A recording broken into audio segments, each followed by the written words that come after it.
നമസ്കാരം. ഒരുപാട് നാമങ്ങൾ ജപിക്കുന്നു, ഫലപ്രാപ്തിയിലേക്ക് എത്തുന്നില്ല എന്നുള്ള ഒരു സംശയം ചിലരിലെങ്കിലും ഉണ്ട്. അതിന് ഒരുപാട് കാര്യങ്ങളുണ്ട്.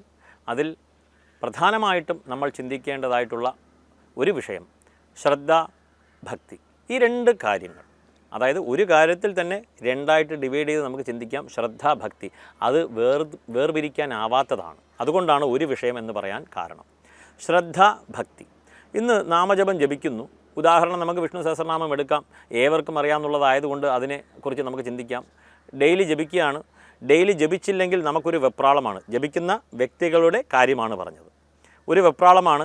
അന്നേ ദിവസം ആ ഒരു സഹസ്രനാമം ജപിച്ചിട്ടേ ബാക്കി കാര്യം നോക്കാൻ പറ്റുകയുള്ളൂ. ഒരു സെൻറ്റിമെൻറ്റായിട്ട് അത് പോയി. അതുകൊണ്ട് വളരെ പെട്ടെന്നെങ്കിലും ഉള്ള സമയത്തെങ്കിലും ചുരുക്കി അതൊരു 5 മിനിറ്റിലേക്ക് ജപിക്കുവാനായിട്ട് ശ്രമിക്കുകയാണ്. അങ്ങനെ ശുക്ലാംബരധരം വിഷ്ണു ശശിവർണം ചതുർഭുജം എന്ന് പറഞ്ഞ ആ ഒരു ഫ്ലോയ്ക്ക് പോവുകയാണ്.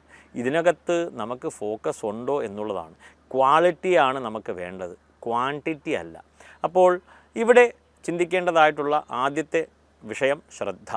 ശ്രദ്ധയാ വിന്ദതേ വസു, ശ്രദ്ധാവാൻ ലഭതേ ജ്ഞാനം എന്നുള്ളതാണ്. അപ്പോൾ ശ്രദ്ധ കൊണ്ടാണ് ഒരു വസ്തുലാഭം ഉണ്ടാകുന്നത് എന്നുള്ളതാണ്. അപ്പോൾ നമ്മുടെ കോൺസെൻട്രേഷനാണ് ഇവിടെ ചിന്തനീയം. ആയതിനാൽ നമുക്ക് ഒരുപാട് സമയമില്ലാത്ത ദിവസങ്ങളിൽ ഉള്ള സമയം കൊണ്ട് ജപിക്കുന്ന മന്ത്രങ്ങൾ നല്ല ശ്രദ്ധയോടുകൂടി ജപിക്കുവാനായിട്ട് ശ്രമിക്കുക എന്നുള്ളതാണ്. കാരണം മനസ്സ് പല സ്ഥലത്തും ഇങ്ങനെ അലഞ്ഞ് തിരിഞ്ഞ് നടക്കുകയാണ്. അപ്പോൾ ശ്രദ്ധ എന്ന് നമുക്ക് മനസ്സിലായി. അടുത്തത് ഭക്തി. ഈ ഭക്തി എന്ന് കേട്ടാൽ ഇന്ന് നമുക്ക് ഒരുപാട് മീനിങ്ങുകളൊക്കെ ഉണ്ട് അതിനകത്ത്.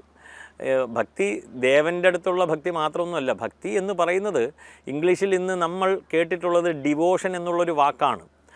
അതിന് കുറച്ചുകൂടി നമുക്കൊരു മീനിങ് ഫുള്ളായിട്ട് കണക്ട് ചെയ്യാൻ പറ്റുന്നത് ആറ്റിറ്റ്യൂഡായിട്ട് നമുക്ക് നോക്കാം. ഭക്തി ഈസ് ആൻ ആറ്റിറ്റ്യൂഡ് എന്ന് ചിന്തിച്ച് നോക്കുക. അത് ഒരുപക്ഷെ ശരിയാണെന്ന് തോന്നും. തീർച്ചയായിട്ടും ഒരു ആറ്റിറ്റ്യൂഡാണ്. നമ്മളെങ്ങനെയാണ് അതിനെ കാണുന്നത് എന്നുള്ളതാണ് ആറ്റിറ്റ്യൂഡ്. അപ്പോൾ ഭക്തി, ശ്രദ്ധ, പുരസരം. നല്ല ശ്രദ്ധയോടുകൂടി നല്ല ഭക്തിയോടുകൂടി ജപിച്ചു കഴിഞ്ഞാൽ ഈ മന്ത്രങ്ങൾക്കെല്ലാം ഫലമുണ്ട് എന്ന് നമുക്ക് കാണിച്ച് ബോധ്യപ്പെടുത്തി തന്നിട്ടുണ്ട് ഈ ഋഷീശ്വരന്മാരെല്ലാം, നമ്മുടെ ആചാര്യന്മാരെല്ലാം തന്നെ.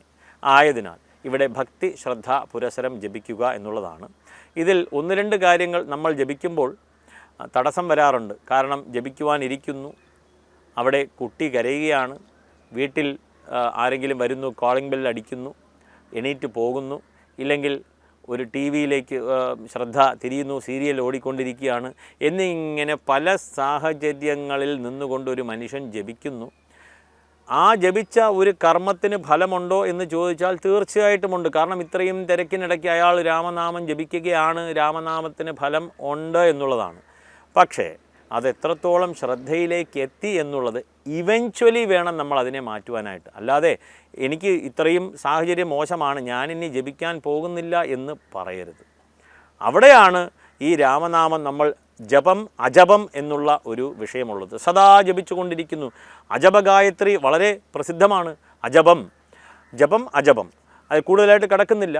ആയതിനാൽ സാധിക്കുന്ന രീതിയിൽ ജപിച്ച് ശ്രദ്ധ കൊണ്ടുവന്ന് ഭക്തി കൂട്ടി മുന്നോട്ട് പോകും തോറും നമ്മൾക്ക് തന്നെ ഒരു കണക്ടിവിറ്റി അനുഭവം താനേ വന്നു തുടങ്ങും. ഇത് 1 ദിവസം, 2 ദിവസം, 3 ദിവസം, 4ാമത്തെ ദിവസം ഫലം ചോദിക്കരുത്. കാരണം നമ്മുടെ മനസ്സിലുള്ളത് ഇന്ന് വിത്തിട്ടാൽ നാളെ അത് കായ്ക്കണം എന്നുള്ള ഒരു മനോഭാവം ഇന്നത്തെ ജീവിത രീതി നമ്മളെ കൊണ്ട് എത്തിച്ചു. ആരെയും കുറ്റപ്പെടുത്തുന്നില്ല. പക്ഷെ അങ്ങനെ മനസ്സ് മാറിക്കഴിഞ്ഞു.